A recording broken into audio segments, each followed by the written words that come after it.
So good afternoon. Today we are starting next chapter, that is laboratory procedures for removal partial denture.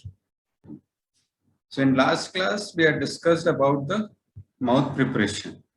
After mouth preparation, next step is making of the final impression. Now once you have made the final impression, you get what is known as master cast. Now this lab procedure, in this chapter we will discuss about the procedures which are performed after you get the master cast.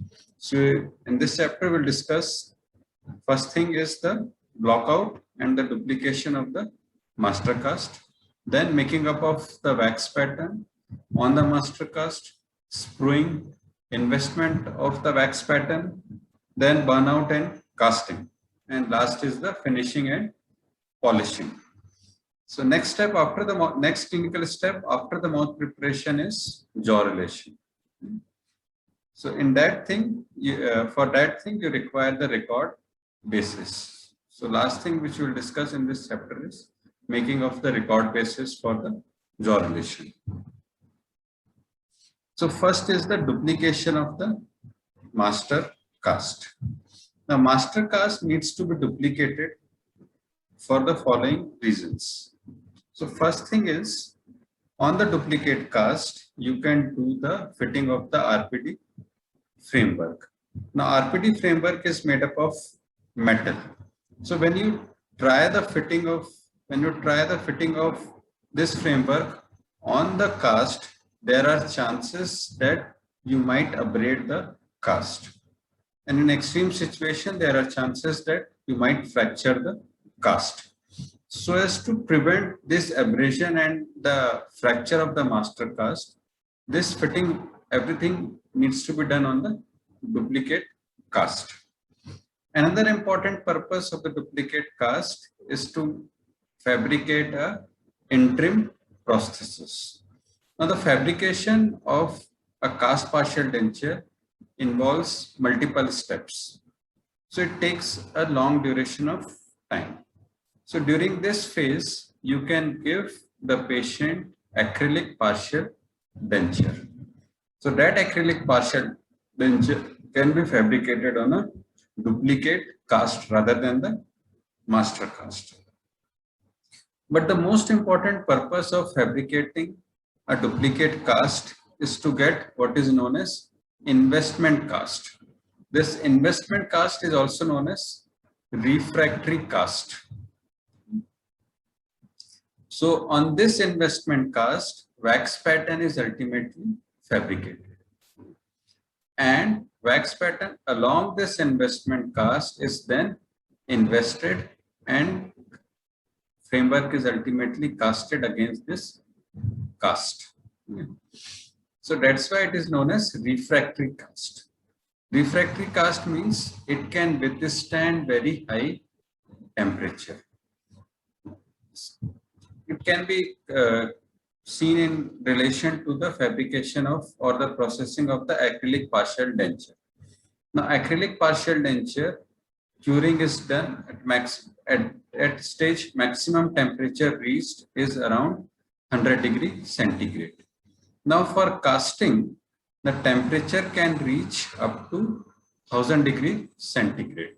At such a high temperature, your gypsum cast, okay, or the dental cast or the die cast, this cannot withstand such a high temperature. They will disintegrate at such a high temperature. So therefore you need a material like a refractory material which can withstand the high temperature. So this is the refractory cast in which your casting is ultimately done. So that is the main purpose of duplicating the master cast. That is to get the investment cast or the refractory cast.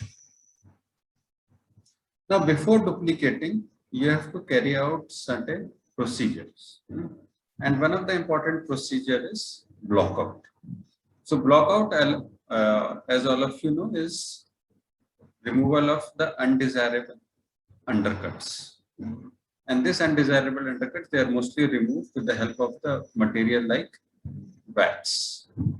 Now these blockout can be grouped into the various types: parallel blockouts, shaped blockouts, arbitrary blockout, and last is relief. So first is the parallel blockout. Now this parallel blockout is generally done on the proximal surface and the lingual or the palatal surface. On the proximal surface, this is done cervical to the guiding plane. So guiding plane, as all of you know, guiding planes, they are two or more parallel surfaces which guides the prosthesis from the point of initial contact to the terminal resting position. So on two or more teeth, you prepare parallel surfaces, mostly on the proximal surface of the abutment tooth adjacent to the edentulous area. So anything below the height of below the guide plane needs to be blocked. Another area of blocking of parallel blockout is the lingual surface or the palatal surface. Now, any surface which is crossed by the connectors, whether it is major connector or the minor connector, that needs to be blocked out. One of the important requirement of this connector is these connectors should be rigid. So therefore, any area which is crossed by the rigid portion needs to be blocked out. And why it is known as parallel blockout? Because all the areas which is undercut in relation to the path of placement, they needs to be blocked out, and this blockout is done in a surveyor. Okay.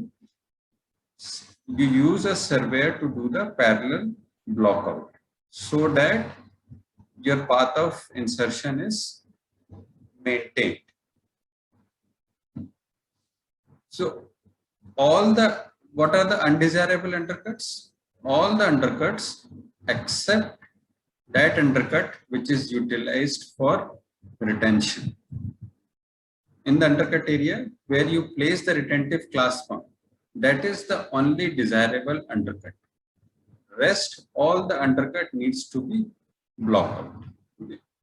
And you do the parallel blockout on the surveyor so that you do the exact amount of the blockout. Okay. Neither in excess nor any deficiency. Okay. Because both things are not desirable. If you do the excess blockout, what will happen? Your connectors, there will be a lot of gap between the connectors and the tissues. If your blockout is deficient, then what will happen? The undercut will remain. Okay. And insertion and removal of the prosthesis will be difficult. So parallel blockout is always done on a surveyor so that you do the exact amount of the blockout, neither excess nor deficient. Next is the shape blockout. So in this image, you can see shape blockout is done on the labial surface and the lingual surface. And this blockout, they locate the areas for the clasp arm, whether it might be retentive arm or the reciprocal arm. Retentive arm most commonly given on the buccal surface, and it should always be below the height of contour. So when you are doing the shape blockout for retentive clasp arm, you do the blockout slightly below the height of contour. Reciprocal arm generally given on the lingual surface, and reciprocal arm should always be above the height of contour. So if you are doing a shape blockout for reciprocal arm, then it is done above the height of contour. So on the cast, on the investment cast, you get the exact location of this clasp arm, so that there is no need to do the further surveying. So you don't do the surveying of the investment cast. Because of this shape block out, you will know the exact location where you want to place the class pumps, whether it is a retentive class pump or the reciprocal class pump. Next is the arbitrary blockout. Arbitrary blockout, that means random blockout.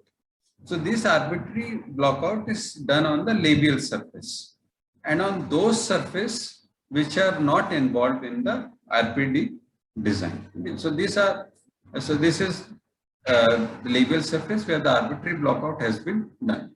In these areas, no portion of your removable partial denture framework design is located. So then what is the purpose of this arbitrary blockout?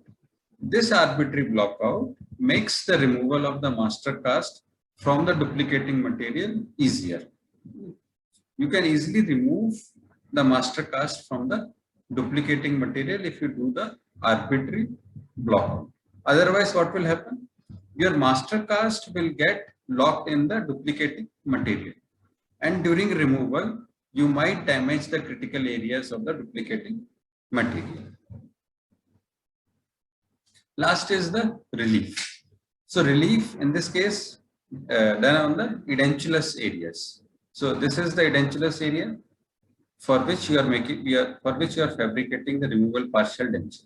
So there you have provided the relief. So once you give the relief, what happens? This is the metal framework and this is the tissue. So because of this relief, you get a space between the metal framework and the tissues. And what is the purpose of this space?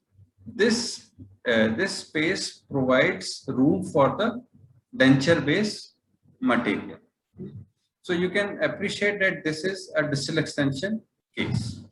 In distal extension case, your edentulous area should be covered by the acrylic denture base. What is the advantage of acrylic denture base? You can do the reline. So to provide space for the acrylic denture base, you place a relief wax. Similarly, relief wax can be placed in areas below the lingual bar connectors. Okay. Now, lingual bar connectors, because of its design, it is very rigid. So it might cause some injury to the tissues. So to prevent injury to the tissue, you can place the relief.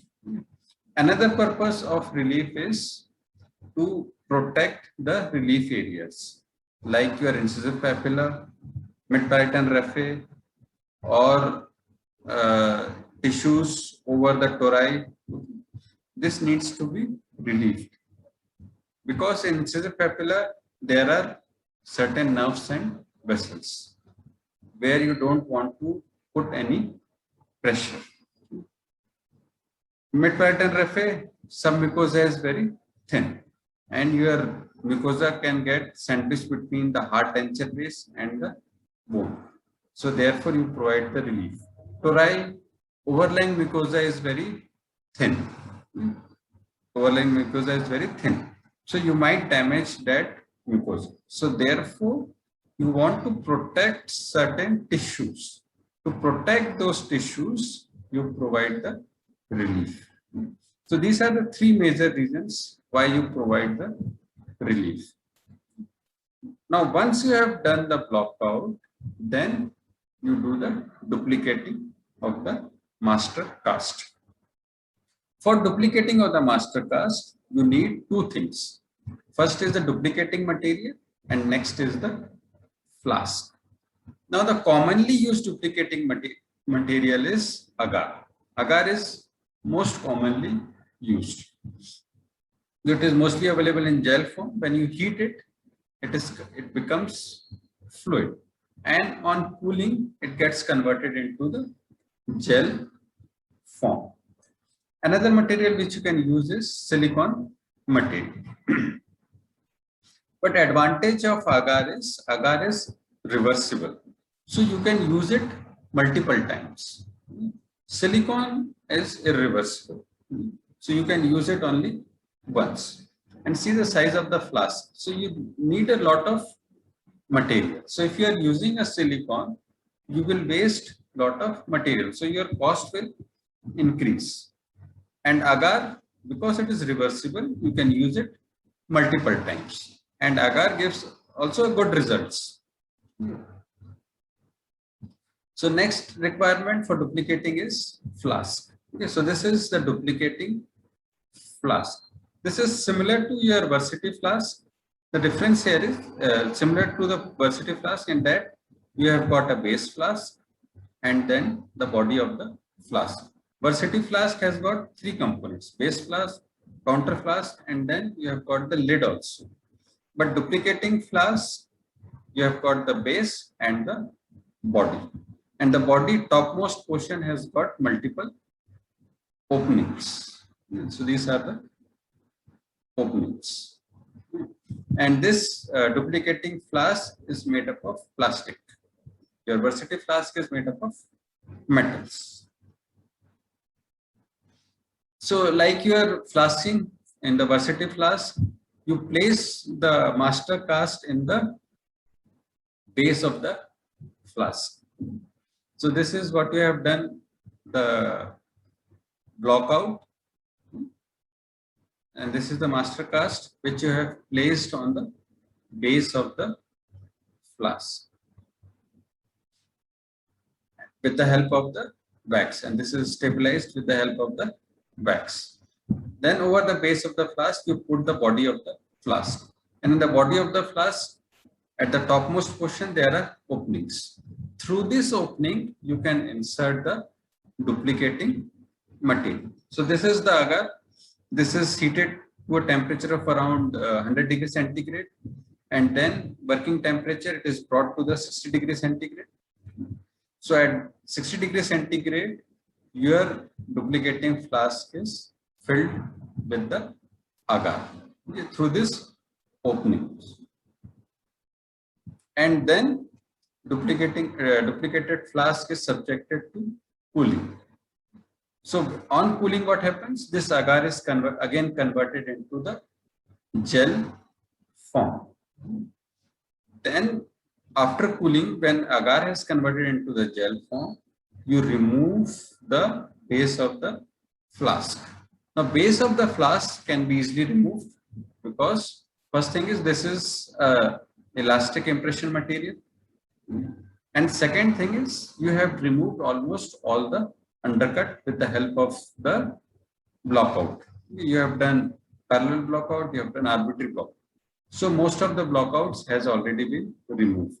So your base of the flask can be easily removed from the body of the flask. So when you remove the base of the flask, you get something like this, okay, a mold.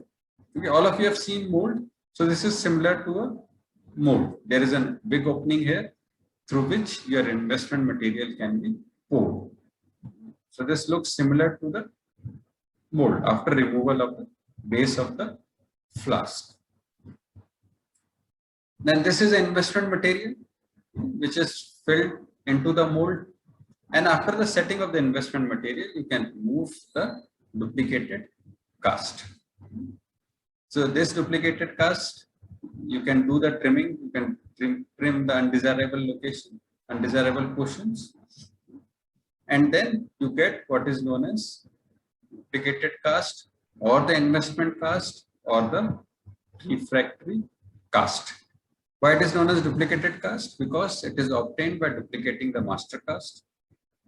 Investment cast because it needs to be invested in an investment material. Refractory cast because it can withstand very high temperature. So any name you can call it. So once you get the refractory cast or the investment cast, next step is the fabrication of the wax pattern for the removal partial denture framework. Now at this stage, there is no need of doing the surveying because you have done good blockout. So you know the exact position of the clasp arm, you know the exact position of the guide planes. So what is required is just adaptation of the wax pattern for the removal partial denture framework. And this adaptation of the framework is made easier with the availability of the preformed plastic patterns. So these are the preformed patterns available. They are made up of either the plastic or the wax, which can be easily molded onto the cast. So these are the preformed patterns for the clasp arm, either retentive arm or the reciprocal arm. These are for the eye bars, different shape of the eye bar. These are the patterns available for the minor connector for the attaching denture bases. These are for different types of bars. So thicker bar can be used for the lingual bar, labial bars. Thinner bar can be used for making strut for the lattice pattern. So ready-made patterns are available. So you have to just adapt it over to the cast and trim the excess. So this makes the fabrication of the wax pattern for the removal partial denture framework easier. So you can appreciate it. So these are all ready-made forms available. So these are just adapted onto the cast. If these ready-made patterns are not available, then what you have to do is you have to make the pattern with the help of whatever wax you have got. You can use modeling wax, you can use spacer wax, or the sprue wax, whatever wax. With the help of that wax, you can fabricate the wax pattern for the removal partial denture framework. The preformed pattern wax will make your task easier. But if it is not available, you can use whatever wax you have got. So this is the wax pattern. So after fabrication of wax pattern, next step is the sprueing. Now, what is the purpose of sprueing? Sprueing provides a channel through which your wax can be eliminated and the molten metal can be inserted. So there are certain rules which you have to follow while doing the sprueing. First is you should attach the sprue to the bulkier portion, not the thinner portion.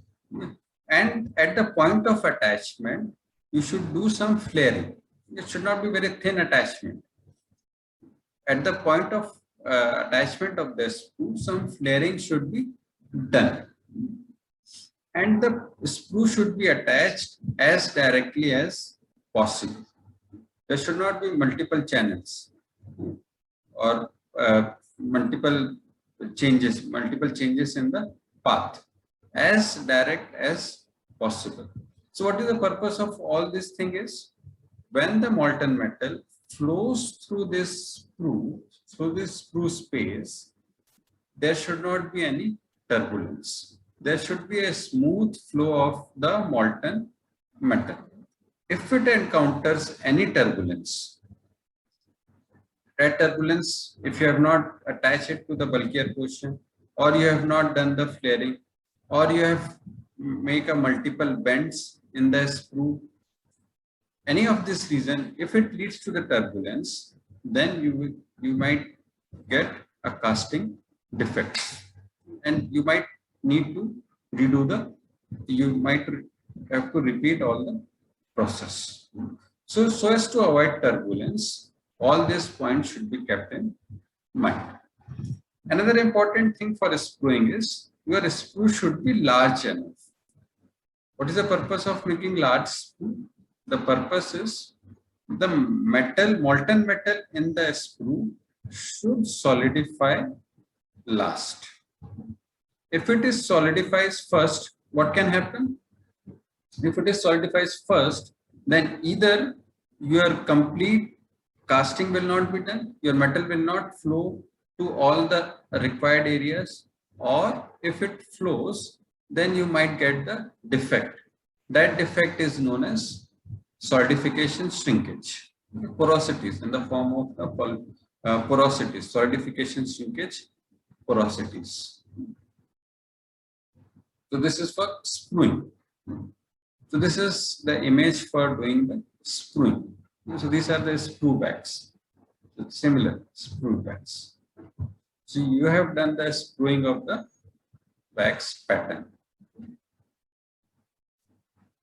So after sprueing, next step is investment. You have to invest your cast along with the wax pattern. Now, what is the purpose of this investment? This investment provides the strength. And why this strength is required? Because during casting, molten metal is inserted into the mold at a very high temperature as well as very high pressure. And if your investment material is lacking any strength, then at the time of the casting, your investment might fracture. And if it fracture, you will not get the ideal casting. You will have to repeat the entire process which we have discussed. Second thing is, your surface of the investment should be smooth. Then only you will get the smooth casting. And smooth casting, if you get the smooth casting, you will require minimum amount of finishing. If your casting is rough, then you will have to do a lot of finishing so as to save your energy and time during the finishing. Your surface of the investment should be as smooth as possible. Next purpose is your investment material should be porous enough so that it provides space for the removal of the gases. So what happens when you insert the molten metal, along with the metal, some gases they are also inserted. So these gases should be removed. There should be enough space for the removal of these gases. If these gases they are not removed, then what will happen? They will get entrapped into the mold space, and that entrapment will lead to the porosities, and that type of porosity is known as gas inclusion porosity or the back pressure porosities. All these porosities we have already discussed. But the most important purpose of the investment is it should provide compensation for the casting shrinkage. Now what happens during casting? Your molten metal is inserted into the mold cavity, and that molten metal then solidifies. So whenever the metal turns state from liquid to solid, what happens? It shrinks. Okay. That is a normal physical process. From when the subject turns state from liquid to solid, obviously it will occupy less space. So what happens? This is known as casting shrinkage. So that casting shrinkage needs to be compensated. Otherwise, what will happen? Your framework will not fit into your master cast or into the patient's mouth. So that casting shrinkage can be compensated by the expansion of the investment material. So your investment material should be such that on heating, it undergoes expansion, so that it will be able to compensate the shrinkage. Now, important point to remember for investing is there should not be any porosities. If there is a porosity in the investment, then what will happen? There will be nodules in the casting. So as to avoid porosities, particularly in the critical areas, you can use the brush for the initial application of the investment material. So with the help of the brush, apply the investment material over to the wax, because on the area of the wax, you don't want any porosities, because any porosity will lead to the nodules onto the framework, which will again make your process difficult, further process difficult.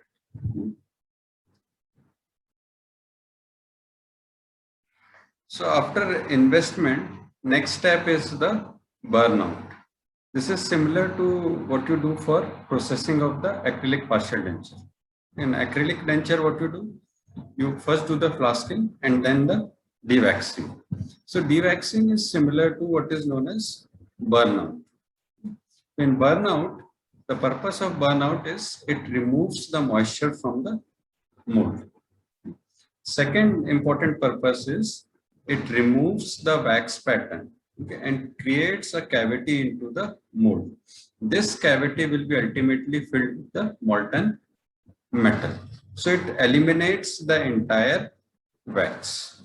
Another important purpose of doing burnout is it causes the expansion of the mold, which is important for compensating the casting shrinkage. Now this is the image of a burnout furnace.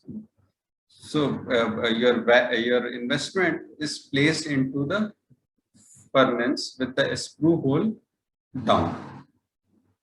And remember, this investment material should be kept in a cooled furnace, and then the temperature should be raised slowly. It should not be placed directly into the hot furnace. Otherwise, what can happen? There will be a sudden release of the moisture. The moisture will be suddenly vaporized, and there are chances that your investment might fracture because of the sudden release of the pressure.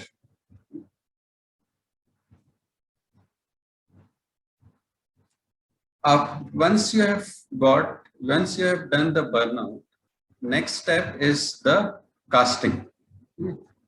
Casting is done by two process, that is centrifugal or the air pressure casting. For casting to be done, you need to melt the metal. Metal can be melted by two processes, either by using your gas and the oxygen or by using the electric furnace or by using the induction method. Now this is a centrifugal casting machine where the metal is heated by a process known as induction. In this case, so this is the investment ring placed, and this is the crucible.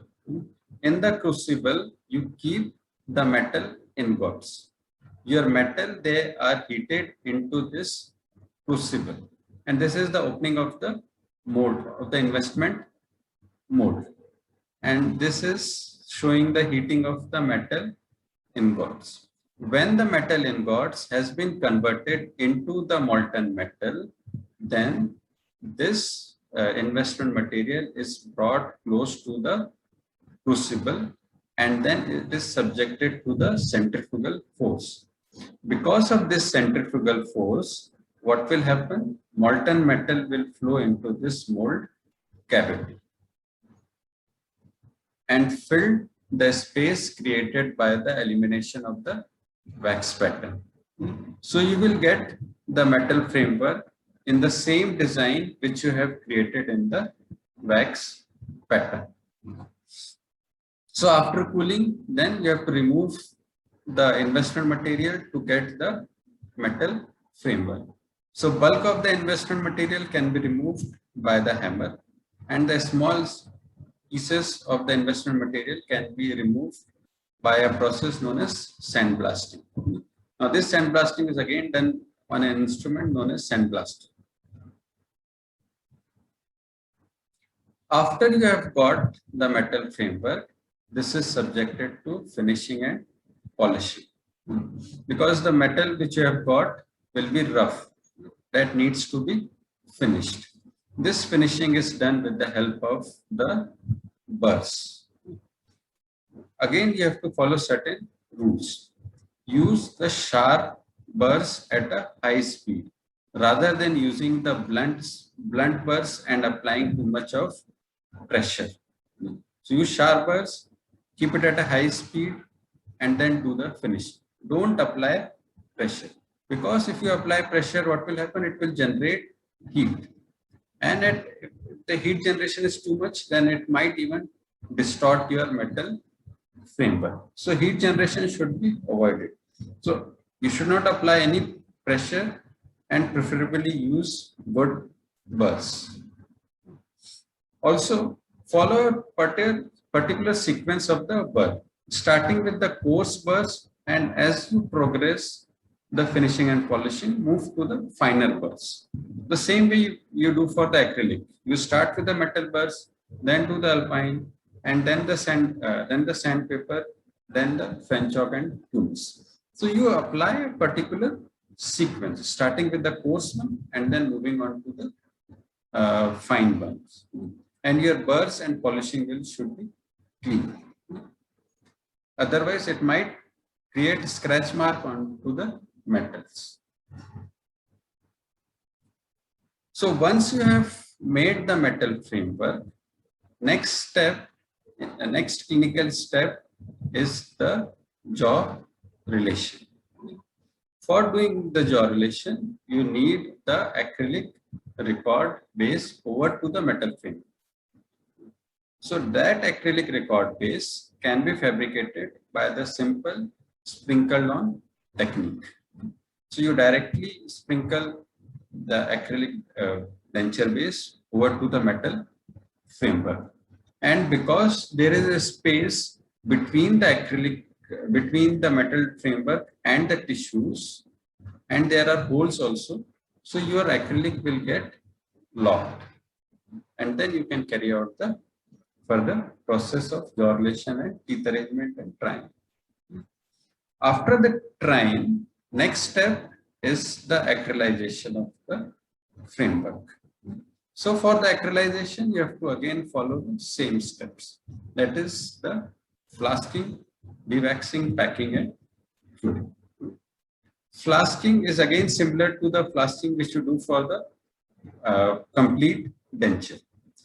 The difference here will be, in this case, there will be some portion which is of the natural teeth. Now that natural teeth needs to be covered during the base flasking. So again, you are doing the flasking, your cast is kept in the base flasking. So when you do the base flasking, cover all the portion of the cast, leaving the teeth and the wax. So except the teeth and the wax, all the other areas of the cast should be covered with the plaster when you are doing the base flasking. Then again, you have to apply separating media or the Vaseline over to this plaster and then do the counter flasking. Once you have done the counter flasking, allow it to set, and then you have to do the dewaxing. Same procedure. So after dewaxing, you have to do the packing and then the curing. So same process you have to follow. Only difference here will be in the flasking of the removal partial denture. So after you have done the curing, again you have to do the finishing and polishing of the acrylic denture before you are going to insert into the patient's mouth. So that finishing and polishing will complete the lab procedure for the removal partial denture. So this completes our chapter on laboratory procedures. So these are some of the questions. You can find out the answer. First is the instruments and the materials required for the duplicating of the cast. Then the rules for the screwing, and how you finish the metal framework of the cast partial denture, and then the step-by-step process for the fabrication of the acrylic record pieces for taking jaw relation with for the removal partial denture. So these are some of the questions. Try to find out the answers. You can refer this books for the